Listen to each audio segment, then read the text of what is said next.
Emily stood frozen in the driveway of her family's sprawling suburban home in suburban Chicago, the crisp autumn air biting at her skin through the lace of her wedding gown. Her golden retriever, Max, planted himself squarely in front of her, growling low and refusing to budge, his eyes locked on the sleek black car idling at the curb where her best friend, Sarah, waited. As Emily tried to step around him, Max lunged forward, nipping at the hem of her dress, tearing a small rip that felt like an omen, and in that moment, a flood of suppressed memories crashed over her, revealing the love she'd buried deep for years. The chaos erupted instantly. Her mother, Diane, rushed out from the house, her perfectly coiffed hair barely masking the panic in her eyes. "Emily, what's going on? The church is waiting." But Emily couldn't move, her heart pounding as fragments of the past reassembled. Late-night confessions with Sarah during college in Boston, stolen glances at family gatherings, the way Sarah's laugh had always cut through the noise of Emily's doubts. Max's insistence forced her to confront it. Sarah wasn't just a friend. She was the one who made Emily feel alive, not the safe, predictable life with her fiancé Mark. Emily's father, Robert, a stern accountant who prided himself on tradition, emerged next, his face reddening. "Get that dog inside. We're already late."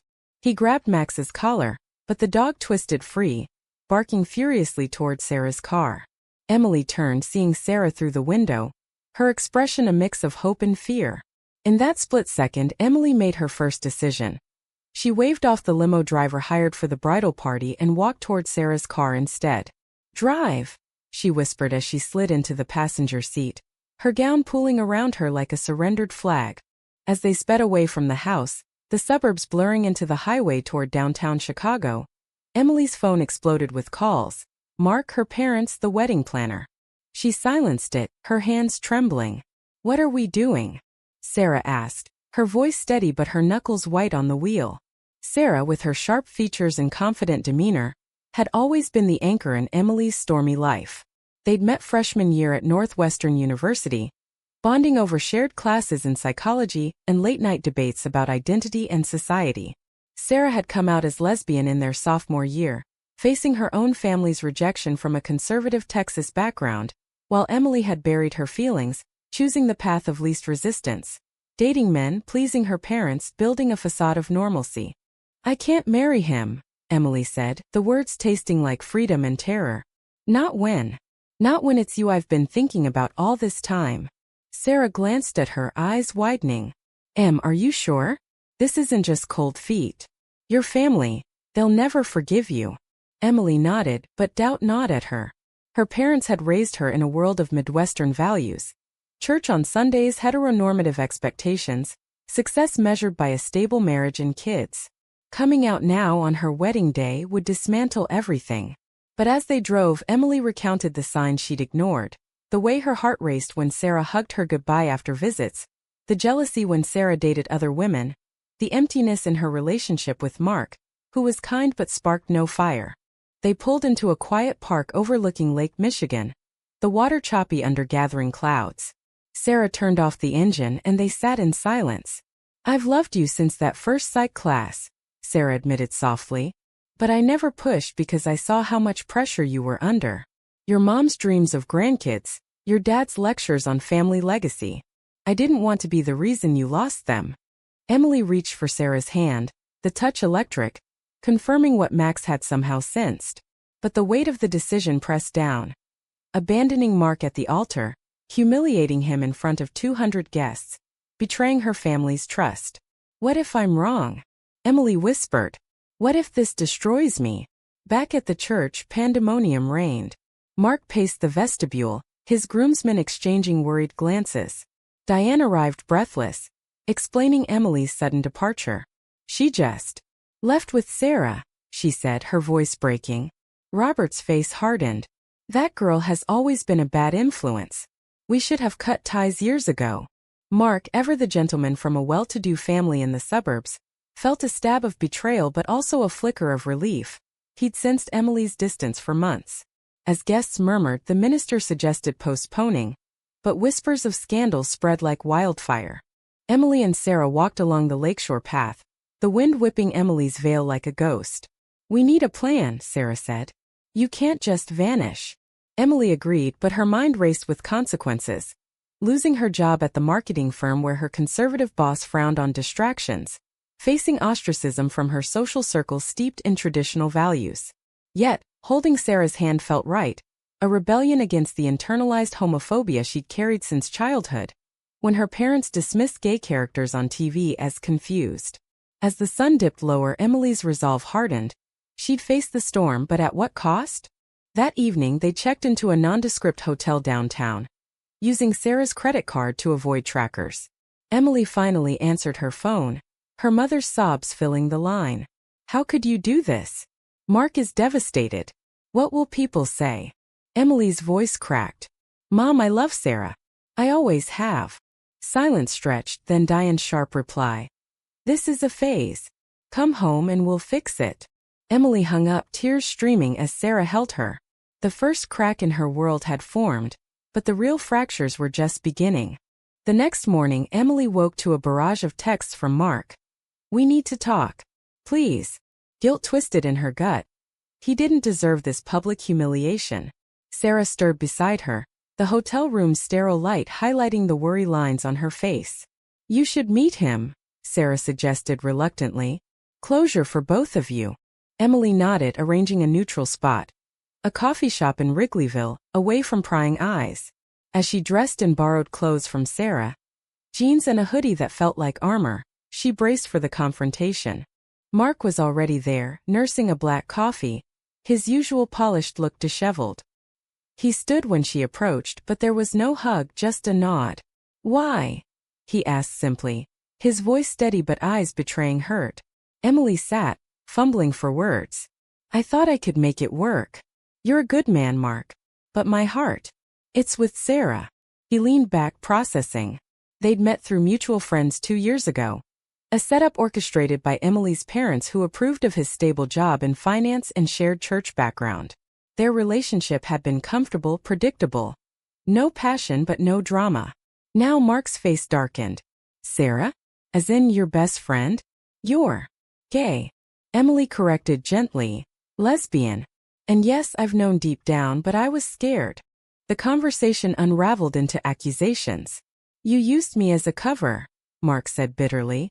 Our families are intertwined now. What about the deposits, the gifts? Emily apologized profusely, offering to handle the financial fallout. But the real pain was emotional. Mark admitted he'd suspected something but ignored it for the sake of their future. As they parted, he warned, your parents won't let this go quietly. They're already talking to a therapist, thinking it's a breakdown.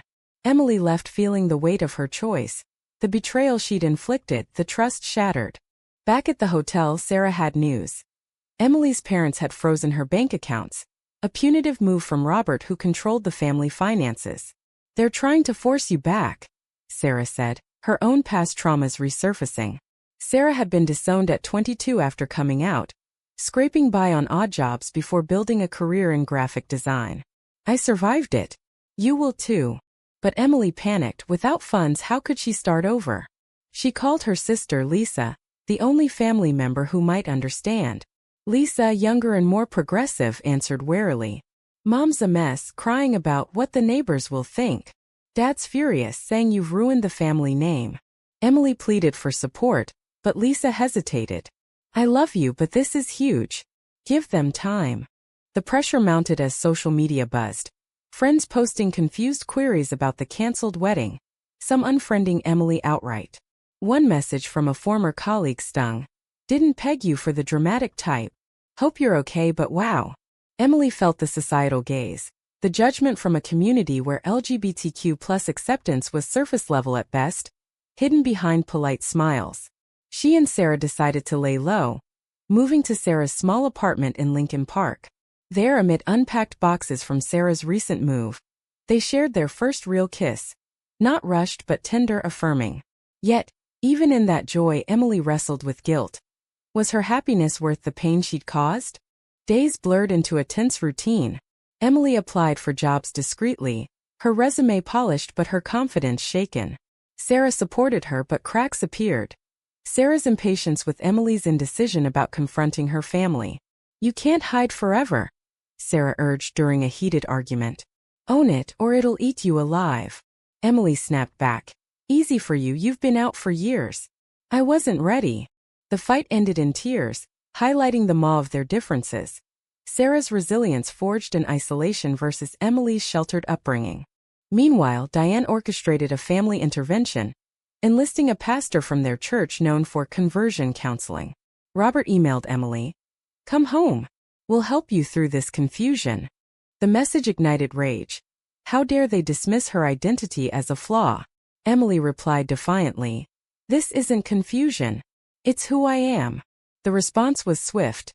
Disinvitation from Thanksgiving, a tradition she cherished. The rejection hit like a physical blow, amplifying her isolation. As weeks passed, Emily sought therapy, finding a LGBTQ+, affirming counselor through online resources. Sessions unearthed buried traumas, childhood taunts about tomboy behavior, parental pressure to date boys. "You're grieving the life you thought you'd have," the therapist said. Emily nodded, but progress was slow, interrupted by nightmares of her wedding day, Max's bark echoing as a warning unheeded. Sarah, too, paid a price. Her own friends questioned the drama, and work suffered from distractions. One night over takeout pizza, Sarah confessed, "I feel guilty for pulling you into this." Emily reassured her, but doubt lingered. Had she traded one cage for another? The high of their love clashed with reality's grind, building toward inevitable clashes. Months into their new life, the strain intensified. Emily landed a freelance marketing gig, but the pay was erratic, forcing them to budget tightly in Sarah's cramped apartment. Whispers from mutual acquaintances reached them. Mark had started dating someone new, a fact that relieved Emily but stirred unexpected jealousy, not for him, but for the simplicity he now enjoyed. Her parents remained distant, sending occasional curt texts about practicalities like returning wedding gifts, but no warmth. The silence from her extended family, aunts and uncles who doted on her, deepened the wound. A turning point came during a rare outing to a queer-friendly bar in Boys Town. Emily, still adjusting to public displays of affection, tensed when Sarah took her hand. "Relax," Sarah whispered. But as they danced, a familiar face appeared. Lisa, out with friends. Their eyes met, and Lisa approached hesitantly. "I didn't expect to see you here." The reunion was awkward but hopeful. Lisa admitted she'd been educating herself on LGBTQ+ issues, reading books and attending ally workshops. "Mom and Dad are stuck in their ways, but I'm on your side." Emily hugged her, tears flowing, a sliver of family restored. Yet, Lisa warned, "They're planning to cut you from the will if you don't come to your senses." The threat galvanized Emily. She confronted Sarah about their future. "We need to build something solid, away from this shadow." Sarah agreed, suggesting they move in together officially, perhaps to a new city. But doubts crept in. Sarah's ex, a woman named Taylor, reappeared via social media, liking posts and sending messages. Emily's insecurity flared. "Is this why you were single? Waiting for her?" Sarah denied it, but the argument escalated, revealing Sarah's own fears of commitment after past heartbreaks. "I'm all in, Em, but you're still half out, waiting for your family's approval." The conflict peaked at a support group meeting for LGBTQ+ individuals facing family rejection. Emily shared her story, voice trembling. "I left my wedding for love, but now I question if it was worth the isolation."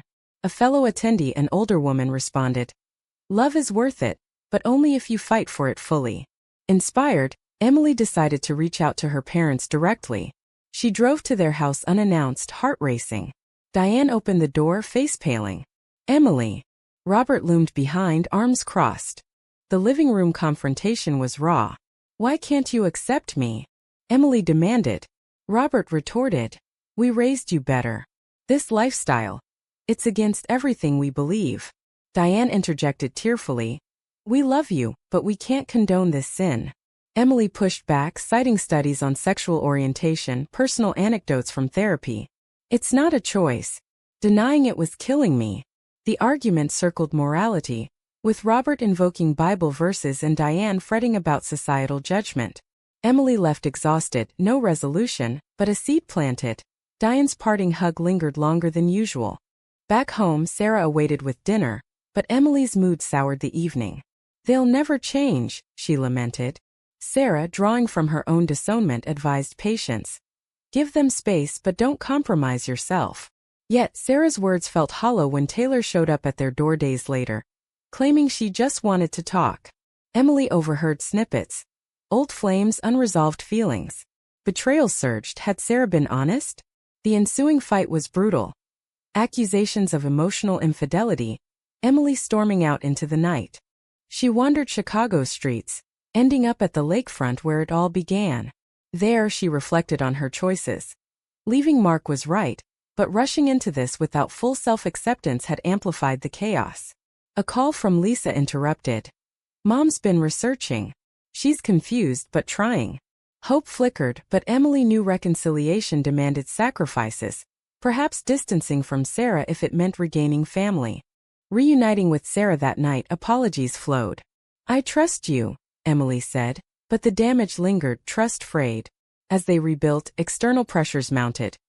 Emily's boss discovered her orientation through gossip, leading to subtle discrimination, missed promotions, awkward comments. She filed a complaint, but the process drained her, highlighting workplace biases in corporate America. Sarah faced her own trial when her company offered a promotion requiring relocation to New York. It's a big opportunity, she said. Emily felt torn. Support her partner or beg her to stay. The decision loomed, testing their bond amid ongoing family strife. The relocation offer became a litmus test for their relationship. Sarah agonized over it, weighing career growth against stability with Emily. New York could be a fresh start for us both, she proposed. Emily hesitated. Leaving Chicago meant abandoning any chance of mending family ties, yet staying risked stagnation. After sleepless nights, Emily encouraged her. Go. I'll join you when I'm ready. But the words masked her fear of abandonment, echoing her parents' rejection. Sarah accepted the job, planning to move in 2 months. The interim was bittersweet. Intensified intimacy mixed with farewell undertones. They attended Pride events, Emily's first, where the vibrant community offered solace, stories of survival mirroring her own. One speaker, a lesbian couple married for decades, shared, "Love demands courage, but society's chains are heavy." Emily internalized it, vowing to fight harder. Family dynamics shifted unexpectedly when Diane called. "I want to meet Sarah. Properly." Emily was stunned. Progress? They arranged a dinner at a neutral restaurant. Tension thickened the air as introductions were made. Robert was absent, citing work, but Diane tried. "Tell me about yourself, Sarah." Sarah spoke candidly of her journey, the pain of disownment, her love for Emily. Diane listened, eyes softening. "I don't understand it all, but I see how happy you make her." No full acceptance but a truce. Diane promised to talk to Robert. Emboldened, Emily visited Mark for closure. He greeted her cordially, introducing his new girlfriend. "I'm glad you're finding your truth," he said genuinely. The meeting healed old wounds, allowing Emily to release guilt. But as Sarah's move approached, anxiety peaked. A goodbye party with friends turned sour when a drunk acquaintance quipped, "So you're the homewrecker?" Sarah defended Emily fiercely, but the barb stung, exposing lingering societal scorn. The day Sarah left, O'Hare Airport buzzed with departures. They clung to each other, promises of visits exchanged. "This isn't goodbye," Sarah whispered. Emily watched her plane take off, heart aching. Alone in the apartment, emptiness engulfed her. She threw herself into work, securing a full-time position despite biases, proving her resilience. Months later, with Sarah settled in New York, their long distance strained. Video calls revealed cracks. Sarah's excitement about city life clashed with Emily's homesickness. Jealousy arose when Sarah mentioned new friends, including a charismatic colleague. "Are you pulling away?" Emily accused during a call. Sarah denied, but distance amplified insecurities. A crisis hit when Robert suffered a minor heart attack. Emily rushed to the hospital, finding Diane weary. "He wants to see you," she said. In the room, Robert looked frail. "I've been thinking," he admitted gruffly. "Life's short. I don't agree with your choices, but you're my daughter." Tears flowed as they hugged, a fragile bridge built. But he added, "Just don't bring it up around the family." Conditional acceptance, yet a step. Emily shared the news with Sarah, who reacted coolly. They still see me as the problem. The conversation devolved into argument, highlighting the toll of separation. Emily booked a flight to New York, determined to reconnect. There, amid skyscrapers, they confronted issues. Sarah admitted feeling sidelined by Emily's family focus. "I need you to choose us fully," Emily promised, but returning home, doubt resurfaced. Betrayal struck when Emily discovered Sarah had gone on a date with her colleague, confessed via a tearful call. "It was a mistake, I was lonely." Emily's world shattered anew. After everything? She hung up devastated. The pain mirrored her wedding day's chaos, but deeper self-inflicted wounds from rushed decisions. In therapy, Emily unpacked it. "I sacrificed so much for love, but was it real?" The counselor urged forgiveness, but Emily struggled. She confided in Lisa, who supported. "People make mistakes. Question is, can you rebuild?" Emily pondered, weighing the cost of trust broken. As winter blanketed Chicago, Emily focused on self-growth, joining advocacy groups fighting LGBTQ+ discrimination. Empowerment grew, but loneliness persisted. A reconciliation attempt with Sarah faltered over unresolved hurts. "Maybe we need space," Sarah suggested.